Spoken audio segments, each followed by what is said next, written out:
como ha dicho Raúl, el trabajo que desarrollo yo y muchísima gente, si no lo hacemos en colaboración con muchísima otra gente, no ya de nuestro centro, sino de otros centros en España o fuera, pues la verdad es que no llegaríamos nunca a nada que tuviera demasiada enjundia. Entonces, bueno, aquí podría poner un montón de fotos, pero yo he puesto esta, que es la de mi equipo cercano. Bueno, quería empezar un poco por hablar sobre la contribución de la agricultura, del sector agrícola, al cambio climático, y como me había dicho Raúl, que iba a haber mucha gente, o la mayor parte de estudiantes, bueno, quería empezar por lo más básico, que son realmente cuáles son los gases de efecto invernadero que contribuyen o que afectan en la agricultura. ¿Y en qué procesos? El primero, pues el que tenemos todos en mente, el CO2, el dióxido de carbono, y que se produce en la descomposición de la materia orgánica, en la quema de biomasa vegetal, y lo que sería también, y muy importantemente, que lo que más conocemos es lo que tiene que ver con la quema de combustibles fósiles, con el uso de energía en el transporte, etcétera. Luego tenemos dos gases muy importantes de efecto invernadero, muy importantes en el sector agrícola, porque realmente estos gases son muy especiales en el sector agrícola, que no se dan tanto en otro tipo de sectores, como sería el metano, que es un proceso bacteriano anaeróbico, una fermentación, y que se da sobre todo, y que mucha gente lo oirá, pues bueno, lo que tiene que ver con los rumiantes, con el aliento de las vacas, por ejemplo, lo que producen, también la descomposición de la materia orgánica, y además también, cuando hablamos en agricultura, una fuente muy importante es la de metano que proviene de los cultivos de arroz. Y luego estaría el óxido nitroso, que no es realmente una molécula de carbono, sino que forma parte del ciclo del nitrógeno, y que bueno, se genera a través de un proceso bacteriano, o diferentes procesos bacterianos de transformación del nitrógeno, de descomposición del nitrógeno, y que se da casi siempre en situaciones no anaeróbicas al 100%, pero tampoco aeróbicas, así que un poco a mitad de camino entre las dos. Y aquí pues estaríamos hablando sobre todo del efecto que tiene la fertilización nitrogenada en los cultivos. Entonces es una de las principales fuentes de óxido nitroso cuando fertilizamos, cuando gestionamos las deyecciones animales también, cuando los animales pastorean, pues sus excretas también, una vez caen en el suelo, ahí en el suelo se procesa este nitrógeno y hay bastantes pérdidas de óxido nitroso. Estas son unas cuantas de las fuentes. Bueno, una cosa acabo de decir que son los gases de efecto invernadero, y otro es el calentamiento que producen. Bueno, y esto no es sencillo. Lo que se está utilizando a través de las métricas convencionales, un poco para intentar normalizar el efecto que tienen los diferentes gases, es lo que hablamos, lo que se ha inventado, que es el poder de calentamiento global, el Global Warming Potential.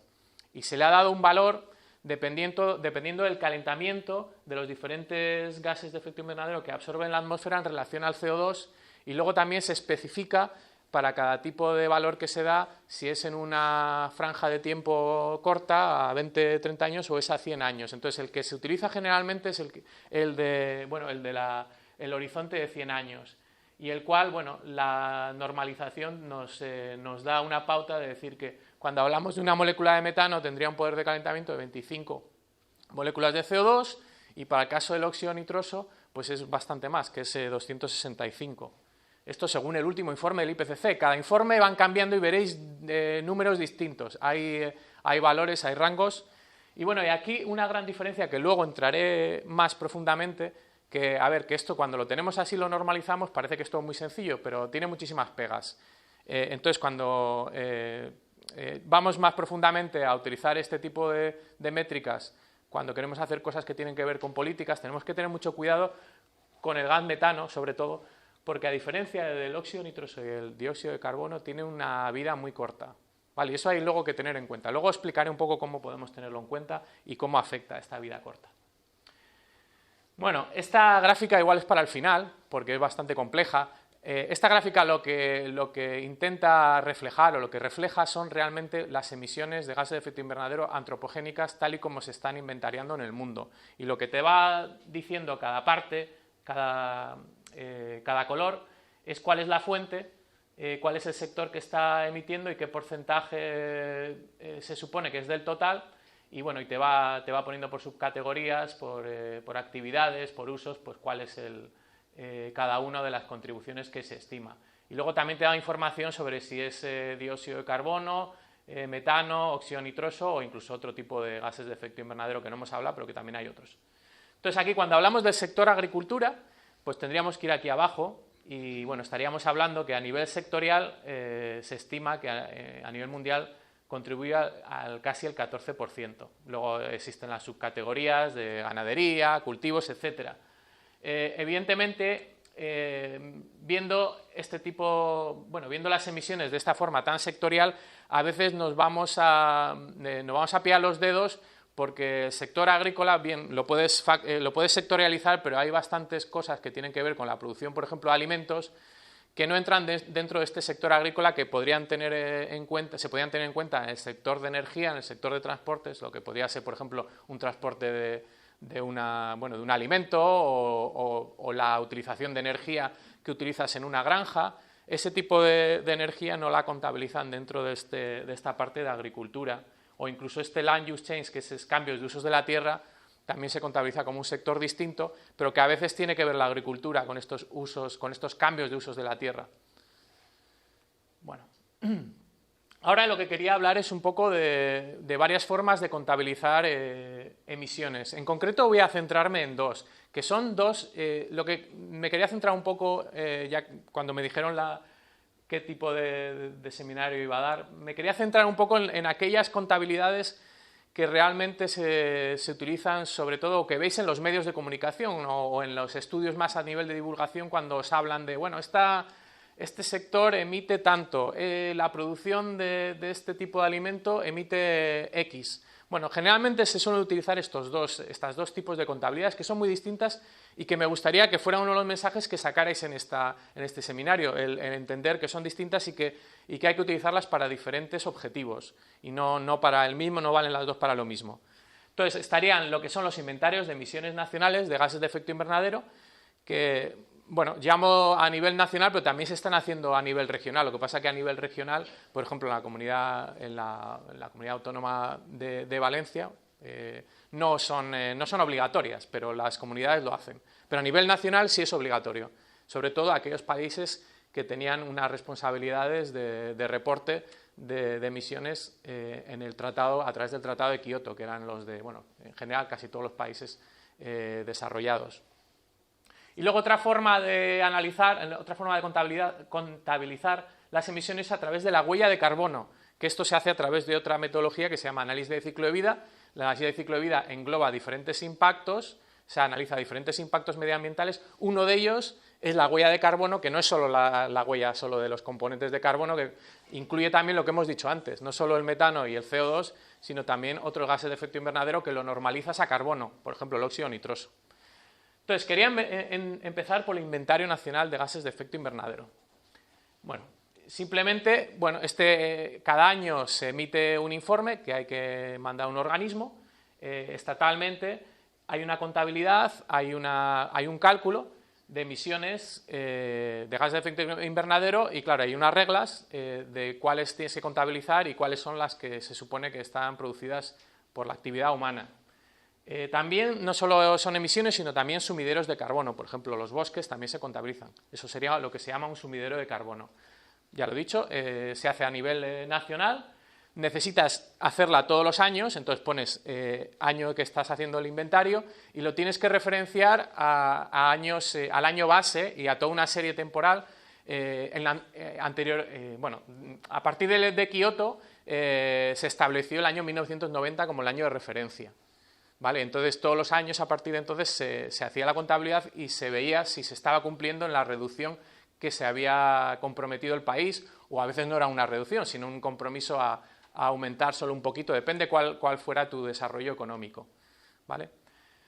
Entonces, ahora mismo en las nuevas contabilidades, en las nuevas reglas que tienen que ver con el Acuerdo de París, se está hablando más del 2005 como año de referencia, no el 1990. Bueno, ahí hay bastante tema que sería un tema de hablar un seminario completo sobre este tipo de cosas. Bueno, incluye los gases de efecto invernadero que os he dicho antes y otros, o sea, todos los gases de efecto invernadero y algunos otros gases que entrarían dentro de otros protocolos.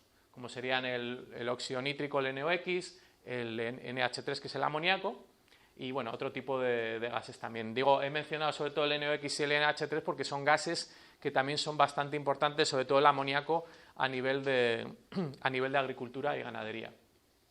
Bueno, hay diferentes sectores, se sectoraliza lo que he comentado antes en el gráfico: energía, agricultura, industria, usos de la tierra, desechos, residuos. Cada sector, bueno, pues tiene que hacer los cálculos individualmente, tiene sus subsectores, subcategorías. Pues, por ejemplo, pongo el ejemplo de los automóviles como una subcategoría. En agricultura sería, pues, por ejemplo, el metano de las vacas, de la ganadería, pues es una subcategoría. Dentro del metano de la ganadería, pues tendrías vacas, ovejas, bueno, así sucesivamente. Bueno, ya lo he comentado antes, es un reporte de emisiones. ¿Y a quién se tiene que reportar estas emisiones? Mucha gente confunde que el IPCC, por ejemplo, cuando oye el IPCC o la ONU, que esto para mucha gente es lo mismo, pues que realmente los países reportan al IPCC o a la ONU. En realidad lo que reportan es a esta convención que se llama Convención Marco de las Naciones Unidas sobre Cambio Climático, ¿vale? Y se hace de acuerdo a las capacidades del país y de acuerdo a los requisitos de esta organización. Así, lo que he hablado antes, los países más desarrollados pues generalmente tienen inventarios mucho más desarrollados y mucho más precisos, y los países menos desarrollados pues van mejorando, pero no tienen ese requisito de hacerlo mucho más fino. La visualización, parecido a lo que hemos hablado antes de lo que era la visualización de cada uno de los gases y cada uno de los sectores, no voy a entrar en esto.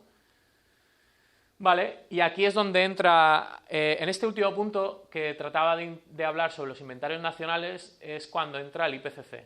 Vale, ¿qué influye el IPCC en estos inventarios nacionales de gases de efecto invernadero? Pues los inventarios de gases de efecto invernadero tienen que utilizar unas guías que se han desarrollado a través del IPCC, ¿vale? Unas guías metodológicas. He dicho como 3, 4, 5 veces IPCC y me he dado cuenta que muchas veces, pues cuando aparecen los medios de comunicación no aparece como IPCC, sino dice la ONU. La ONU nos está diciendo que, claro, cuando es la OTAN no te dicen no te dice realmente lo que es, o cuando es la OMS, pero en el caso del IPCC sí te dice la ONU. Bueno, ¿qué es el IPCC? Bueno, el IPCC es el Grupo Intergubernamental de Expertos sobre el Cambio Climático. Bueno, estos son unos cuantos ahí, una reunión. Lo que he dicho antes, en los medios de comunicación generalmente cuando salen informaciones hablan de la ONU. Luego igual en pequeño aparece IPCC, pero bueno, cuando oigáis ONU Cambio Climático es IPCC. Vale, Grupo Intergubernamental. ¿Qué es el IPCC? Bueno, es un órgano científico, o sea, que va a tratar de temas científicos, que examina y evalúa la bibliografía existente, no desarrolla estudios nuevos, sino que hace compilaciones de estudios ya que se han publicado. Y bueno, no solo intenta tocar temas de ciencia básica, técnicos, sino también socioeconómicos. Sobre todo, bueno, teniendo en cuenta, como ya podéis entender, que trata todo sobre lo que tenga que ver con comprender la ciencia del cambio climático y sus repercusiones en la sociedad. ¿Vale? Ya lo he dicho antes, no lleva a cabo investigación, ni supervisa, ni tan siquiera cuando hablamos de métricas que se confunden unas cosas, tampoco prescribe métricas, son súper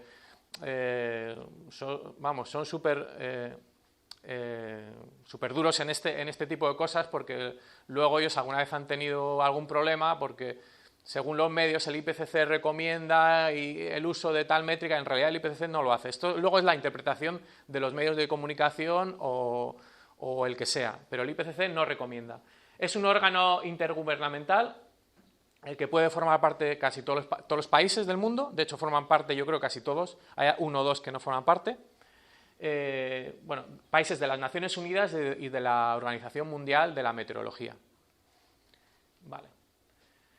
¿Cómo funciona? También hay otra confusión general, al menos entre los científicos, no sé, entre la gente más a pie de calle. Cuando hablas del IPCC, bueno, este es miembro del IPCC. No existe esa membresía del IPCC. Lo que existe es investigadores, como ha dicho Raúl. Yo, por ejemplo, he formado parte de un grupo de trabajo en un informe específico Somos investigadores que al final trabajamos en un tema determinado, que cuando hay un informe determinado pues podemos contribuir, que contribuimos de forma también voluntaria, o sea, nadie nos paga, nos pagan evidentemente el viaje que tengas que hacer y bueno, y la verdad es que no es muy interesante porque hay un trabajo de equipo muy potente y en el cual te juntas con mucha gente que son expertas y trabajáis bajo un objetivo que te han marcado ya desde arriba y de ahí no te vas a salir. Ese es el objetivo que tienes, que te han marcado los gobiernos y a partir de ahí tú trabajas en ese objetivo.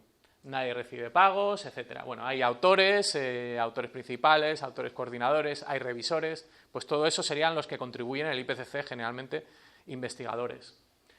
Luego hay un grupo de expertos que adopta decisiones importantes en sesiones plenarias y una Secretaría General Central del IPCC que apoya la labor de este mismo. Bueno, este es un ejemplo y en el cual estoy yo aquí, se me ve por aquí. Pues bueno, es una reunión que estuvimos para discutir, pues tuvimos 4 reuniones en las cuales discutimos el informe que presentamos este 2019, que era un informe metodológico. Es un informe que no tuvo demasiada repercusión en los medios porque era metodológico, pero bueno, realmente es un informe que tiene muchísima trascendencia porque especifica las reglas a partir de 2019 de cómo se tiene que hacer la contabilidad de las emisiones en lo que hemos hablado antes de los inventarios.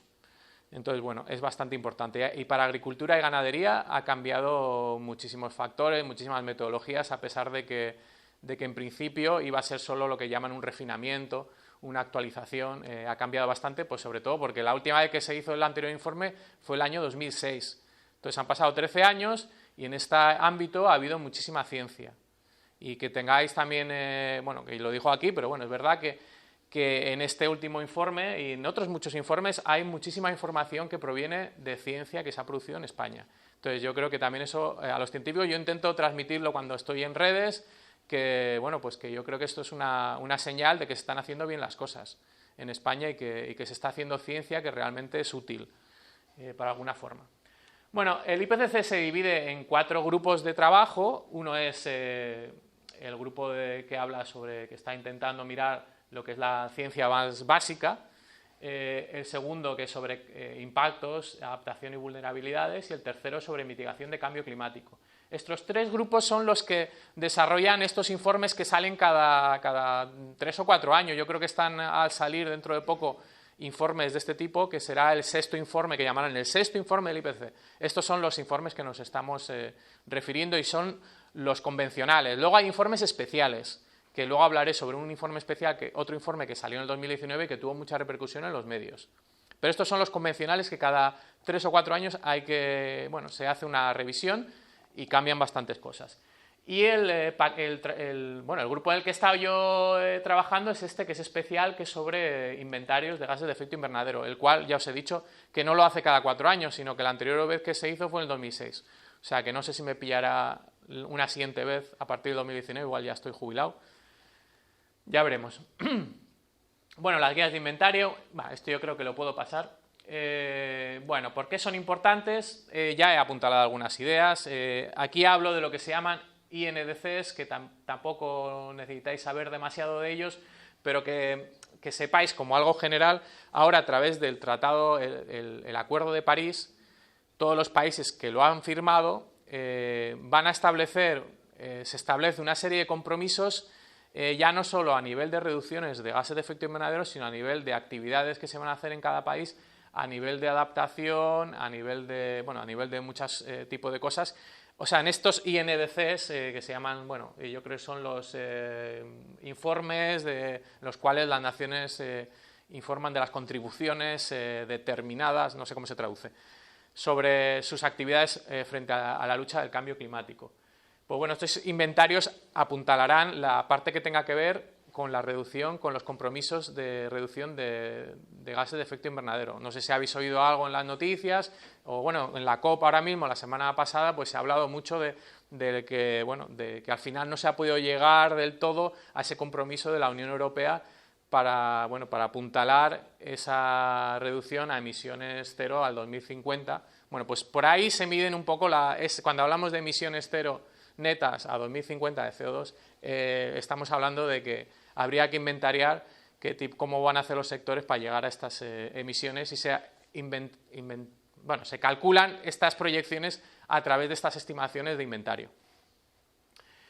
Bueno, también para los países que están más en desarrollo va a haber una parte que tiene que ver, o la ha habido ya desde ahora, pero bueno, que tiene que ver con que los países más ricos ayuden a financiar actividades, sobre todo que ayuden en cada país pues, a solucionar temas de cambio climático. Muchos de ellos es acuciante temas de adaptación para que no sufran tanto como se prevé van a sufrir o están ya sufriendo por temas de impactos de cambio climático, desastres naturales, de sequías, de inundaciones, etcétera.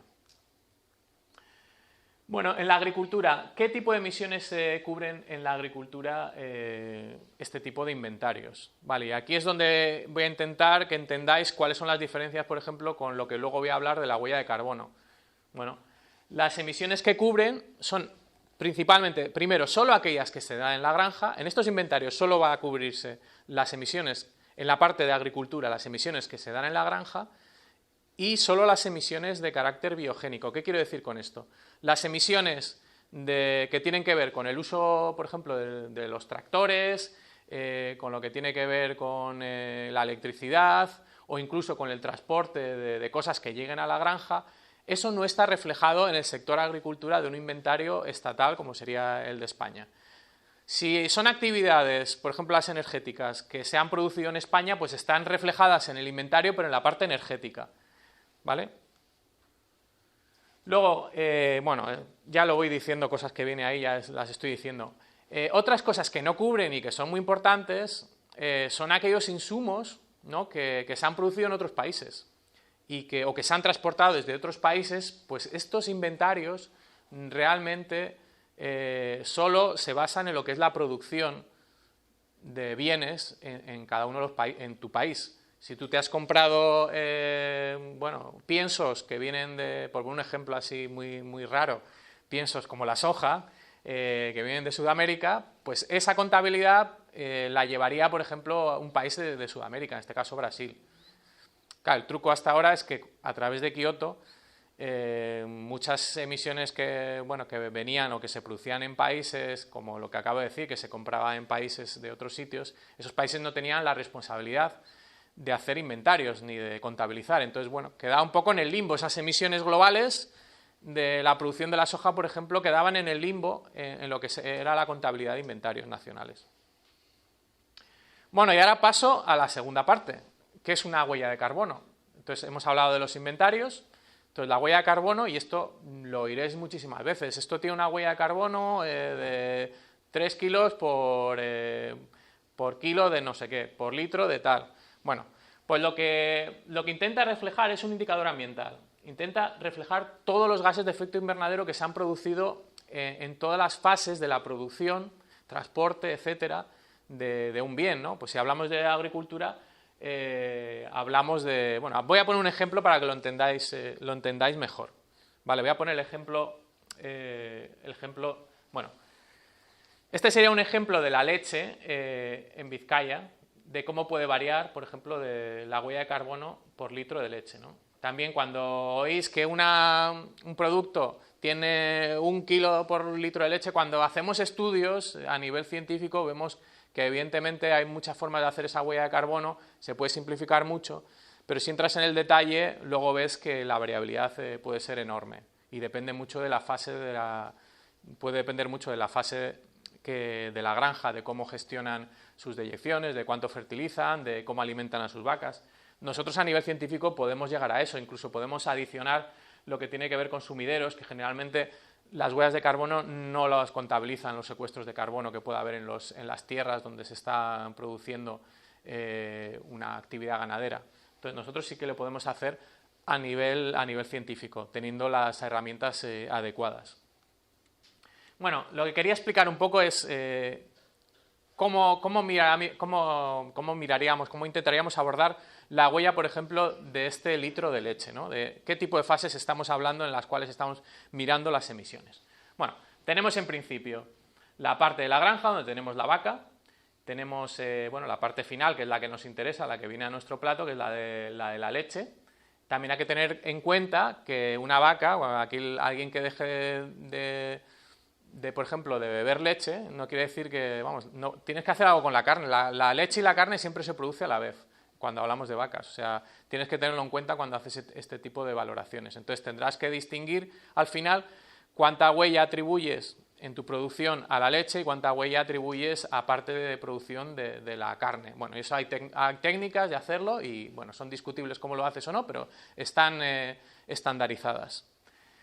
Vale, luego tiene una parte de eyecciones excreta, el carbono en el suelo, la parte que tiene que ver con producción de cultivos o de la producción de forrajes, sea aquí, en la granja, sea en España o sea en otro sitio que compramos los piensos o los forrajes. ¿Vale? Existe un CO2, ¿vale?, que viene de la fotosíntesis, un CO2 que proviene de la respiración de los animales. Este CO2 no se contabiliza y esto hay a veces bastante confusión cuando hablamos de CO2. Este CO2 es de ciclo corto, es un CO2 que se considera neutro climáticamente. O sea, es como el CO2 que producimos nosotros al respirar. Alguno me decía, compañeros incluso de más jóvenes, eso sí, me decía, bueno, claro, cuando va alguien en bici hay que contabilizar también el CO2 de cómo respiras y eso. Entonces, claro, no, hay que puntualizar que ese CO2 no se contabiliza porque al final ese CO2 ha venido de una planta que ha fotosintetizado carbono hace muy poquito tiempo. Entonces esto al final es un carbono que está en un ciclo muy cerrado y muy rápido. Entonces por eso no se contabiliza este carbono. O sea, este carbono no lo contabilizamos en la huella de carbono. ¿Qué contabilizamos? Bueno, todo tipo de energía que se produzca, que se use. Ya cuando empiezo desde atrás, a partir del procesado, empaquetado, transporte, distribución, ahí hay un CO2 que se produce a través de actividades que están ligadas a la energía. También lo que hablaba antes en la granja, el uso de maquinaria. Y luego está el metano de los animales, el que producen, que luego hablaré un poco más en detalle sobre esto. Luego las excretas pueden producir metano, pueden producir óxido nitroso, incluso otros gases que, aunque los he mencionado antes que no son gases de efecto invernadero como el amoníaco, son precursores del óxido nitroso. O sea, la cuestión es que no es fácil, tampoco lo voy a poner que esto es fácil, hay muchísimas cosas que hay que ligar, pero bueno, yo las voy poniendo aquí. Luego también lo que tenga que ver con la alimentación. Pues has fertilizado, entonces bueno, también unas emisiones que tienen que ver con la energía, con el uso de maquinaria, y al fertilizar también utilizas energía y también se producen unas pérdidas de óxido nitroso que había comentado antes, pues de la fertilización, también otro tipo de emisiones. Bueno, ¿qué más? Bueno, pues eso era un poco la idea de toda la huella de carbono de la leche. Lo pongo aquí un poco para que se vea todo. Es complejo, tienes que tocar todos los puntos, todas las fases hasta que llega a estar en tu mesa la leche o la carne, pero bueno, es la forma de abordarlo. Pues un poco para ver la imagen de lo que sería muy distinto lo que está contabilizando un inventario, que hemos hablado antes, un inventario nacional de una huella de carbono, aquí tengo dos ejemplos. Tengo lo que sería un inventario, en este caso es de Caprino, esto es a nivel europeo, en el cual, lo que he dicho antes, solo contabiliza las emisiones que tienen que ver en la granja y solo las emisiones biogénicas en el sector agrícola. Estamos hablando de metano entérico, metano de la materia orgánica, hablamos de óxido nitroso, de la aplicación de fertilizantes, del pastoreo, de las deyecciones y luego el amoníaco como un precursor de óxido nitroso. En la huella de carbono, pues tenemos que, si este es el 100% de la huella, pues este es un ejemplo, pues aproximadamente un poco más del 50% estaría reflejado en los inventarios nacionales de gases de efecto invernadero. Pero el otro 50 aproximadamente por cien, que tiene que ver con insumos, que tiene que ver con uso de energía, estaría fuera de inventario. Entonces, ¿qué quiero decir con esto? Y aquí voy a poner un ejemplo, no sé cómo lo está poniendo en vídeo, pero es un ejemplo que ha salido en los medios. Ha salido un vídeo, que intentan hablar de una de las cosas que es el impacto que tiene el consumo de carne en España. Bueno, y entonces utilizan como argumento el inventario nacional de gases de efecto invernadero. Entonces habla, bueno, pues el 27% es el transporte, el 19%, el 9%, el 8% y el 4% son residuos.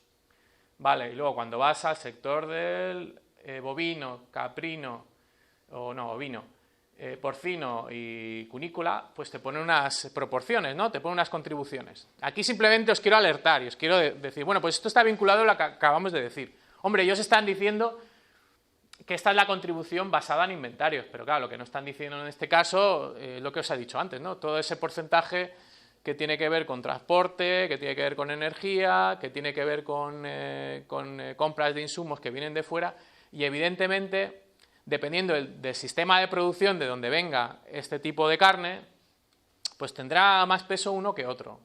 Podéis imaginar que los que sean una producción mucho más industrial, pues seguramente tenga una menor vinculación al territorio y tenga una mayor contribución de emisiones fuera de lo que es nuestro territorio. Entonces, bueno, simplemente para que podáis entender cuando se dan estos mensajes, pues que no son del todo completos. Vale. Ahora lo que quería pasar un poco, voy a hablar de temas parecidos, pero ya pasar a otro capítulo que tiene que ver con intentar hablar un poco del último informe. No sé si os acordáis, en agosto, yo no sé en agosto si todo el mundo estáis de vacaciones. Yo me levanté en agosto, el día, no sé si era 9 de agosto, y pongo la tele, como todas las mañanas, pongo, bueno, voy a ver un poco el telediario de donde sea, no sé dónde era, Antena 3, Telecinco, me da igual. Y lo primero que vi es un carnicero intentándose defender de que había habido un informe de la ONU que nos decía que teníamos que dejar de comer carne a saco si queríamos ayudar a que la tierra no se calentara. Vale, entonces digo, bueno, ¿qué es esto? ¿De dónde viene la ONU? A ver, voy a ahondar un poco. Entonces luego me acordé, ¿no? Porque tengo una compañera, de hecho, la directora del BC3, que es de vuestra comunidad, que es valenciana, de hecho. Formó parte de este informe, que es un informe que se llama Cambio Climático y Tierra. ¿Vale? Entonces, bueno, ¿qué decía realmente este informe sobre la reducción de carne? Bueno, los medios de comunicación lo tenían claro. La ONU pide que dejemos de consumir carne para salvar el planeta. Bueno, en realidad, cuando empiezas a leer un poco el informe, lo que habla es de que deberíamos de transitar, la recomendación del IPCC de este informe es que deberíamos transitar una dieta más equilibrada, en la cual sí que dicen que hay que puede tener un papel, o que tiene un papel los productos de origen animal, siempre que vengan de producciones sostenibles, siempre que tengan una capacidad de adaptación al cambio climático importantes. Entonces no habla realmente, no dice exactamente lo mismo. Realmente, además, lo que evidenciaba, lo que recomendaba en este informe era una batería de medidas. Una de ellas era la de la dieta humana, bueno, una transición, lo que acabo de decir, pero recomendaba, no sé, creo que hasta 40 medidas. La mayor parte realmente estaban enfocadas al productor. Pero, bueno, los medios de comunicación, por algún motivo, no destacaron esta. Destacaron también otra medida que también es interesante, que es la de atajar el desperdicio alimentario. Bueno, creo que todos vamos a estar de acuerdo. Esta es una medida de estas evangélicas, que todo el mundo estamos de acuerdo, no sabemos muy bien cómo, bueno, se hacen medidas, pero es complicado porque igual es inherente al sistema agroalimentario tal como lo tenemos ahora. Y bueno, en esta medida yo creo que destaca unos valores que dan, que es estos valores de atribución de porcentaje de gases de efecto invernadero atribuibles a este desperdicio alimentario en relación al total de las emisiones que producimos los humanos. Y hablan de un 8 al 10%. Claro, si lo traducimos a emisiones, pues vale, será discutible si está en un 8 o un 10%, aunque bueno, a mí personalmente con este otro tipo de valores me es suficiente, no me hace falta traducirlo a emisiones, con saber que, bueno, que desperdiciamos muchísimo de lo que compramos. Pues bueno, esto evidentemente son siempre estimaciones, que 42,5, bueno, pues no sé si hemos podido afinar demasiado. Si no hubieras puesto el decimal, pues igual mejor. Entonces, bueno, había otras medidas que ya lo he dicho antes, que eran más destinadas al productor y que, bueno, que al final, no sé, estas noticias que salieron en agosto fueron un poco contraproducentes, entiendo yo, hacia el sector primario, porque realmente les ponen a la defensiva, siendo que hay en mi experiencia, hay bastantes ganaderos, bastantes agricultores que realmente están intentando innovar, están intentando mejorar y, bueno, están por lo menos abiertos a escuchar formas de producir mejor.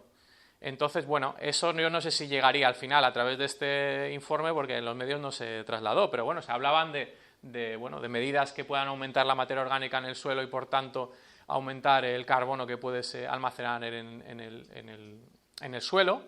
Hablamos también de una mejor gestión de lo que es el regadío, la irrigación, pues diferentes técnicas de irrigar pues que puedan hacer ser más eficientes en el uso del agua, y además que emitas, porque hay una interacción muy fuerte entre el uso, lo que es la cantidad de agua que tienes en un determinado momento y cuánto fertilizas, también está muy ligado a las emisiones de óxido nitroso. También el ajuste de la fertilización a las necesidades del cultivo, también es otra medida. Temas de agroforestería, diversificación de cultivos. Luego en ganadería se hablaba de utilizar diferentes sustratos que pueden hacer que se reduzca el metano ruminal, o incluso dietas que pueden hacer disminuir las excretas de nitrógeno a través de alimentar con menos proteínas a nuestros animales. Vale, y volviendo un poco ya que es mi tema últimamente, que es el tema de la ganadería, y un poco intentar aclarar algunos conceptos que salen siempre muy a lo bruto, y que, uno de los primeros conceptos que quería aclarar es cuando se oye también que la ganadería se come nuestros alimentos, ¿vale? Se comen los alimentos que directamente podíamos haber comido los humanos. Entonces, hay estimaciones de la FAO, y esta es bastante interesante, es un estudio, yo creo que es el más aceptado, de 2017, de gente de la FAO, en la cual realmente estiman que es aproximadamente un 86% de la dieta animal son ingredientes que realmente los humanos no podríamos comer directamente. Estamos hablando que los rumiantes consumen muchísimo forraje, nosotros no podemos comer forraje. Los animales la ganadería consume muchísimos residuos agroalimentarios. Vale, ahí podemos incluso con gente que trabaja en este departamento, aquí en esta universidad, podemos discutir si el mejor uso de un subproducto es para alimentación animal o como sustrato para un compostaje o para digerirlo, como para producir energía. Ahí podemos entrar en la discusión, pero desde luego no están compitiendo con que nos comamos estos subproductos nosotros directamente. Vale. Y si hablamos de rumiantes, vacas, ovejas y cabras, aún es mayor este porcentaje del 86%, porque la mayor parte de lo que comen los rumiantes son forrajes, no son cereales ni son oleaginosas. Aunque lo hagan también considerablemente lo comen, pero es un porcentaje muchísimo mayor. Y en esto también entra un poco la disyuntiva que tenemos muchas veces cuando se ven estudios en los cuales se pone en valor a las especies monogástricas, como podría ser el cerdo o el pollo. Se pone en valor su eficiencia, ¿no?, a la hora de poder transformar alimentos en carne o en producto.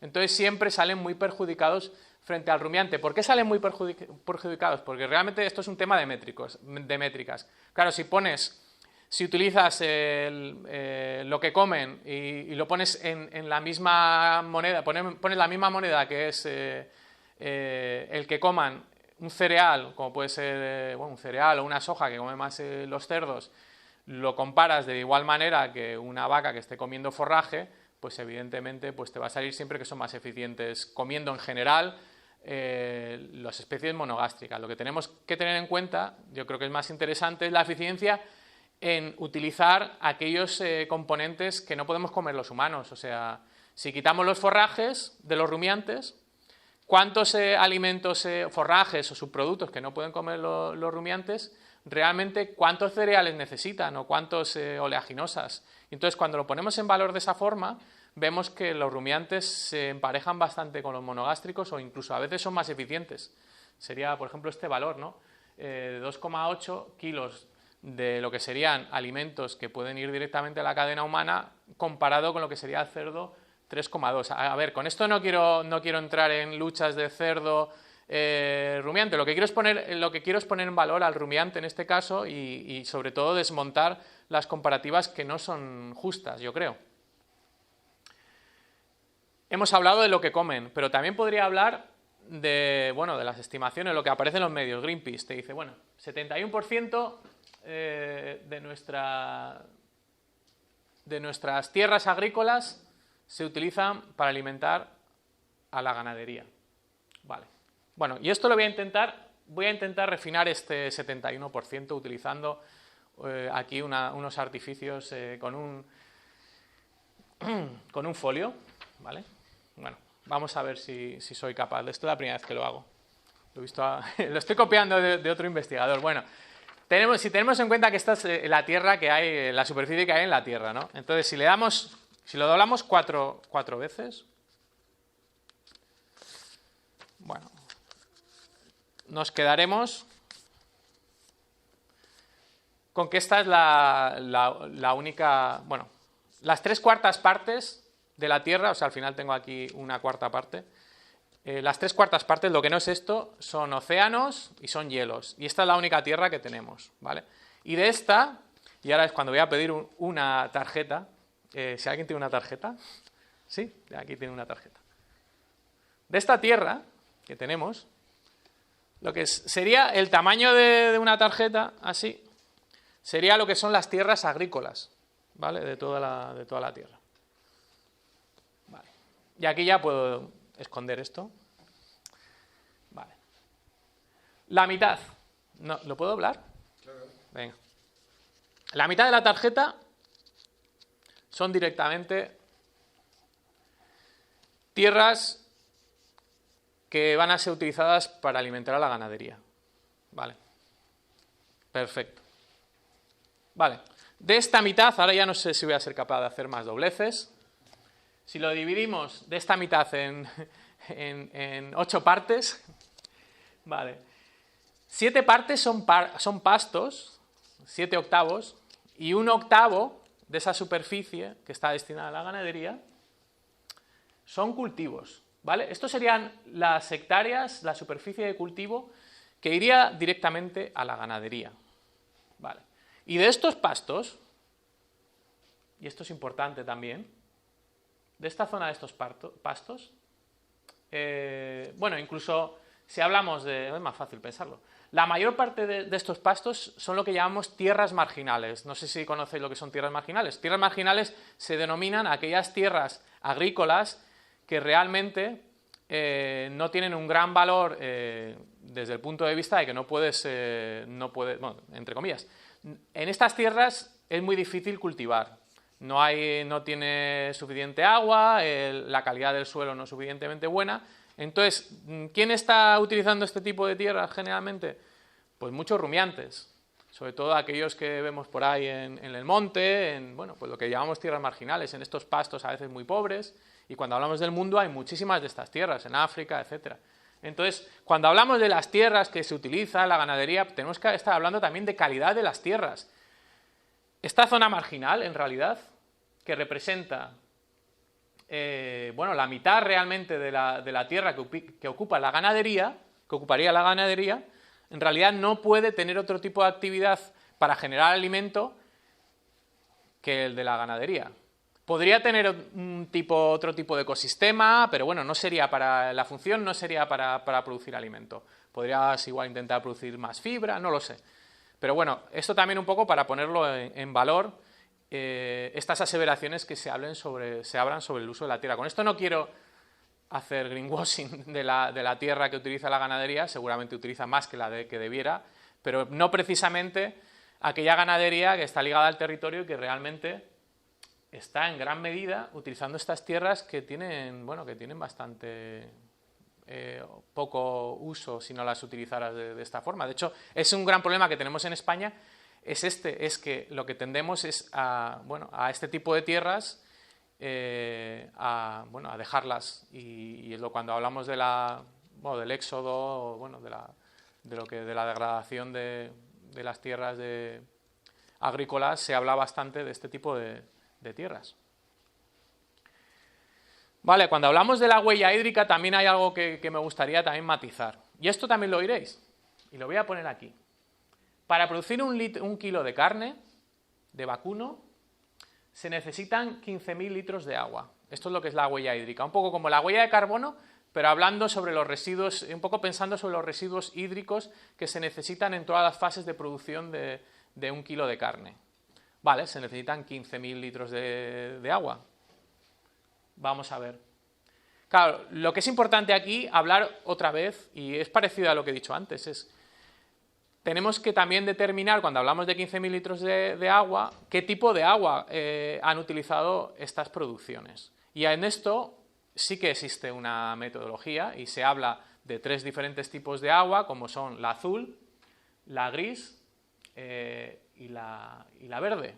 Y precisamente, bueno, la verde, que es la que precisamente mayor contribución tiene la ganadería, por ejemplo, mira, aquí a nivel mundial tendríamos que es casi un 95% de la huella hídrica del vacuno mundial, o sea, 95% casi, viene de esta huella hídrica verde. La huella hídrica verde se refiere a este agua que viene a través de la lluvia y que, bueno, en realidad, si no lo utilizas, se pierde. Y cuando, bueno, en mi caso, que vengo del País Vasco, pues es bastante común que este 95% será muchísimo más, porque evidentemente ninguno de los ingredientes con los que alimentamos a las vacas muy raramente ha venido de un cultivo que venga de regadío, que es el regadío. Lo que se estaría planteando es la huella hídrica que tiene que ver con el agua azul, y menos lo que es el agua gris, que es el agua que al final se utiliza y que se contamina, y bueno, que es muy poquito.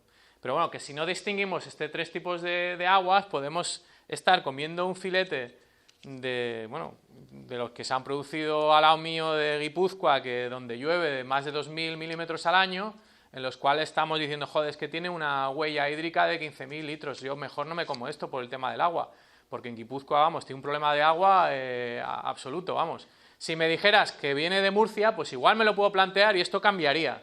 He dicho Murcia porque estamos en otro sitio, todavía provincia de Alicante, ¿eh? Vale, y aquí vamos ya a otra de las cosas que muchas veces la gente, hablamos. Consumo de carne. He cogido la última estadística nacional de 2018, que te desglosa, me he cogido todo, me lo he pasado a mi Excel y me he hecho mis cálculos. Bueno, te desglosa cuáles son la mayor parte de lo que sería el consumo en España. Pues bueno, hablamos que se consume bastante cerdo, no hay ninguna sorpresa, pollo, ternera un poco menos, y cordero, cabrito y todo esto menos. No es porque la gente esté más concienciada o menos, yo creo que es un tema de precios básicamente, y con la crisis el porcino y el aviar ha subido mucho, y sobre todo más allá de esto son los que están por aquí, que son los procesados.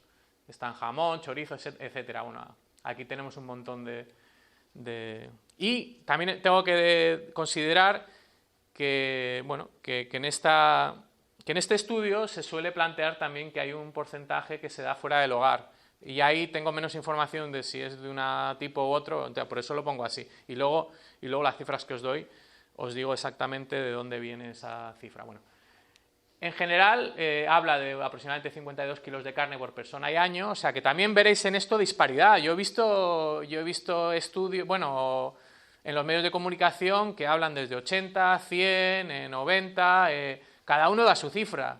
Entonces, yo creo que esta es la cifra más... nadie sabe la cifra exacta, porque esto al final lo que come cada uno, pero creo que es la más acertada para hablar del consumo medio en España. Yo creo que es la que más tiene una muestra significativa. Yo por lo menos creo que es interesante. Cuando hablamos de ternera o vacuno es menos del 5 kilos, y cuando hablamos de cordero y cabrito, en realidad es menos de 2, o sea, en realidad es 1,4 kilos al año, y va bajando, sobre todo, o sea, lo que es rumiantes va bajando. Cuando he hecho una transformación de estos cálculos, de cuántos kilos son de lo que comemos, lo he hecho a emisiones, pues para el vacuno, por ejemplo, me sale que es aproximadamente 100 kilos de CO2 equivalentes por persona y año, que no os dice nada, pero he intentado hacer la conversión de lo que sería en kilómetros en avión y en kilómetros en coche. En este caso no sé si va uno solo o dos, no me acuerdo, es un ejemplo, no son valores para llevarlos para llevarme ahí a juicio. Vale, esto depende, sobre todo la parte de la aviación, y esto pues yo ahí no estoy tan seguro de si he cogido los mejores valores o no. Pero bueno, para que tengáis un poco una idea, cuando alguien dice, me voy a dejar de comer vacuno este año, un español medio, pues lo que está haciendo es dejar de emitir una cantidad de emisiones que tienen que ver aproximadamente 800 kilómetros en coche Y si hablamos de caprino y de ovino, pues todavía menos, serían 62, pues son 300 kilómetros en avión, que yo no creo que haya casi ningún vuelo, y bueno, pues 500 kilómetros en coche. Entonces, esto sería, si juntamos las dos, sería lo que contribuiría a un español medio si deja de comer cosas de rumiantes, de carne, de productos de carne. Entonces sería aproximadamente pues unos 1.300 kilómetros en coche o 800 kilómetros en avión. Aquí también hay estudios que realmente pues hablan un poco también de la contribución que puedes hacer a nivel de estilo de vida siendo vegano o vegetariano. Pues bueno, también tienes, bueno, es una reducción considerable. Si todo el planeta se hiciera vegano, pues en principio, sin contar que no haya efectos rebote, que yo que sé, que tú te transformas, eres vegano, pero te compras un móvil más porque dices, va, pues compenso, me hago un viajecito más. Vale, y también sin contabilizar que si nos cargamos a todos los animales, también habría que contabilizar que tenemos que sintetizar más fertilizante mineral, porque no vamos a tener para fertilizar lo que tenemos ahora. Sin contar eso, podríamos tener una reducción como mucho de un 6% de las emisiones de carácter antropogénico. Si eres vegetariano, un 4%, y si eres flexitariano, pues de vez en cuando pues no comes, o sea que es un poco más llegar un poco a la mitad del consumo normal, intentar no comer casi nunca carne o productos de origen animal, pero bueno, que no es drástico, pues sería un 2%. La ganadería ahora mismo se considera que contribuye un 14,5% en general, ¿vale? Vale, y luego quería poner esta diapositiva porque es muy graciosa y bueno, no he puesto otra que estamos intentando hacer, es que cada día también sale una noticia, tal sector o tal actividad contribuye a un X% de los gases de efecto invernadero en el mundo. Ha salido Netflix, bueno, evidentemente ha salido el turismo, ha salido el tema interesante del food waste que hemos dicho antes, del desperdicio alimentario. Algo muy interesante también es el tema de las mascotas. Lo siento los que tengáis mascotas. En Estados Unidos, bueno, pues se ha estimado que aproximadamente un 25 o 30% del impacto de la ganadería contabilizando las mascotas proviene de las mascotas, en realidad. Y aquí es un poco injusto porque el tema de las mascotas nunca entra, está como fuera. No entra dentro de la ganadería, pero bueno, si lo comparamos con el de la ganadería sería un 30%. Bueno, se ha llegado a contabilizar incluso, hemos dicho, Netflix, el porno también, cuánto la gente ve también. Y claro, estamos haciendo un ejercicio de contabilizar todas estas, sumarlas, a ver hasta qué porcentaje llegamos. Yo creo que vamos a llegar a 300, 400 o 500%. Con esto no digo que no sea importante, bueno, que haya mensajes sobre todo, bueno, yo creo que lo lógico, reducción de consumo, o bueno, hacerlo más equilibrado, etcétera, pero vamos, que el enfocarse en un sector solo es complicado. Vale, y ahora para terminar, que me estoy pasando un poco, ¿eh?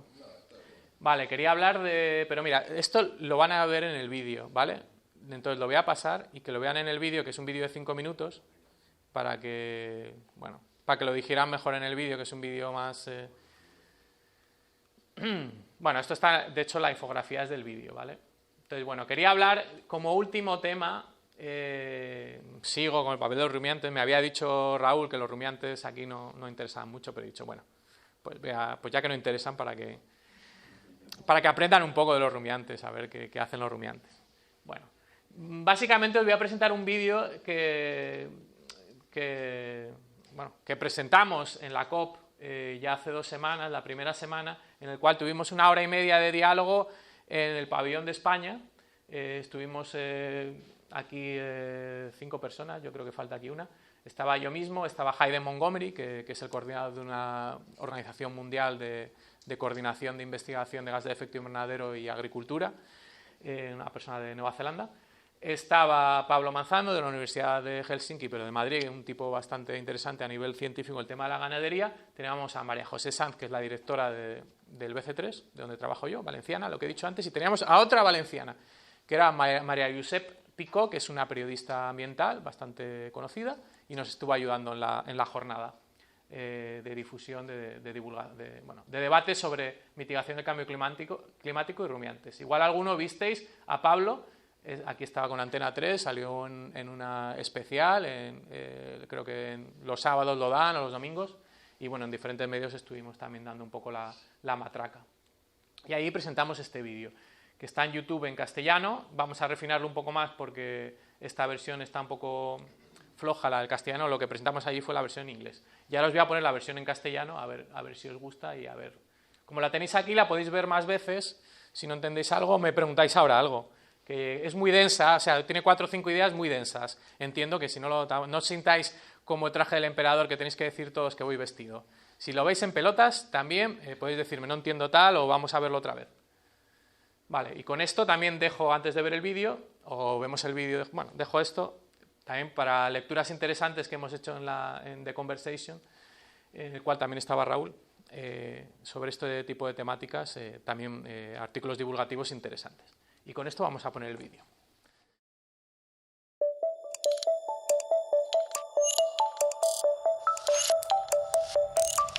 Los investigadores estiman que la ganadería contribuye con cerca del 14% de las emisiones de efecto invernadero producidas por el hombre. Si bien las emisiones de la industria y el transporte son causadas por el uso de combustibles fósiles, la agricultura emite la mayor parte de sus gases en forma de metano y óxido nitroso de origen biogénico. No obstante, el metano de los rumiantes no es lo mismo que los gases de CO2 del carbón o el petróleo. Cuando quemamos combustibles fósiles liberamos un CO2 nuevo a la atmósfera, y este CO2 permanece durante cientos de años sumando al stock ya existente. El caso del metano biogénico es diferente. La hierba y el resto de plantas capturan CO2 de la atmósfera a través de la fotosíntesis. Cuando un animal las come y eructa metano, este metano no se añade necesariamente al stock neto de metano atmosférico. Pasada una década, este metano se convierte de nuevo en CO2, cerrando el ciclo, y este proceso se repite una y otra vez. A diferencia de la industria y el transporte, donde el 100% de las emisiones añaden un nuevo CO2 a la atmósfera procedente del carbono que ha estado almacenado en el subsuelo durante millones de años. Conceptualmente, podemos pensar que el stock de CO2 en la atmósfera es como una bañera llena de agua. La bañera es la atmósfera, el agua es el CO2 atmosférico, el chorro del grifo son las emisiones de CO2 y el desagüe representa la capacidad natural para retirar el CO2 de la atmósfera. Antes de la revolución industrial, la cantidad del chorro de agua era la misma que la que se iba en el desagüe, de modo que el nivel de agua en la bañera no cambiaba, y así sucedía con la concentración de CO2 en la atmósfera. La revolución industrial dio un vuelco a este equilibrio, abriendo de forma muy rápida y drástica este grifo, y haciendo que la concentración de CO2 en la atmósfera creciera y creciera hasta el calentamiento actual de la Tierra. Así, para estabilizar el CO2 en la atmósfera necesitamos cerrar el grifo. Esto requerirá sin duda una transición rápida a energías renovables y un menor consumo de energía. Como ya hemos mencionado, el metano biogénico de los rumiantes es una historia distinta. Es así porque el metano se reconvierte rápidamente en CO2 biogénico. De esta forma podemos considerar que el agua que se va por el desagüe es prácticamente la misma que sale del grifo. Y esto continúa así mientras no añadamos más rumiantes en los años venideros. En este gráfico mostramos las tendencias de emisiones de metano del sector ovino y caprino en Europa. Estas emisiones se han visto reducidas a un ritmo de un 3% de media cada año. Una nueva métrica desarrollada en la Universidad de Oxford, que es capaz de vincular emisiones a calentamiento, evidencia que este sector no ha causado calentamiento adicional a la atmósfera. De este modo, podemos neutralizar el efecto de calentamiento de ovejas y cabras en Europa en el futuro, manteniendo las emisiones actuales. Pero además, si reducimos, por ejemplo, el metano de las ovejas en un 1% anual, estaríamos enfriando la atmósfera. Sin embargo, si redujéramos las emisiones de combustibles fósiles al mismo ritmo, aún estaríamos provocando un importante calentamiento. Pero no todo es carbono en esta historia. El tercer gas de efecto invernadero más importante es el óxido nitroso. Tiene una vida en la atmósfera de unos 100 años y una tonelada de óxido nitroso se considera equivalente a 265 toneladas de CO2. Según el último informe del IPCC sobre cambio climático y tierra, la ganadería ligada a pastos representa más de la mitad de las emisiones totales de óxido nitroso en la agricultura. Sin embargo, este y otros valores anteriores de óxido nitroso del pastoreo y aplicación del estiércol estarían sobreestimados, pues se basan en factores de emisión de las guías del IPCC 2006. La actualización más reciente de las guías IPCC muestra que los factores de emisión de óxido nitroso del pastoreo y la aplicación de purines son, como máximo, la mitad de lo que se calculó anteriormente. Un último punto. En la actualidad, mucha gente pide eliminar el ganado rumiante como solución al calentamiento global. La ganadería rumiante a pasto vive en pastizales de alta biodiversidad, pero emite grandes cantidades de metano, y cuanta más hierba y fibra hay en su dieta, más metano produce, incluso si su producción necesita muy poco combustible fósil. Sin embargo, la ganadería a pasto está ocupando el espacio y comiendo la hierba que necesitaban los herbívoros silvestres en el pasado. Ambos ocupan el mismo nicho ecológico y digieren la celulosa de los pastizales. Si se eliminaran, se sustituirían por otros herbívoros silvestres que producirían emisiones de metano similares, tal y como ha sucedido en el pasado. Al mismo tiempo, habría que extender cultivos para alimentar al ganado, para compensar la pérdida de sistemas pastados. Ese ganado en intensivo produciría menos metano. Sin embargo, al menos duplicarían su uso de combustibles fósiles y sus emisiones de óxido nitroso por mayor uso de fertilizantes y por mayores densidades de ganado. Y además, al precio de transformar paisajes y perder biodiversidad. La reducción de metano, al precio de incrementar el uso de combustibles fósiles, sería poco efectiva a corto plazo y pondría las cosas aún peor para las generaciones futuras. La humanidad debe entonces concentrarse en acabar con el uso de combustible fósil y producir alimentos con una huella baja en CO2 y nitrógeno.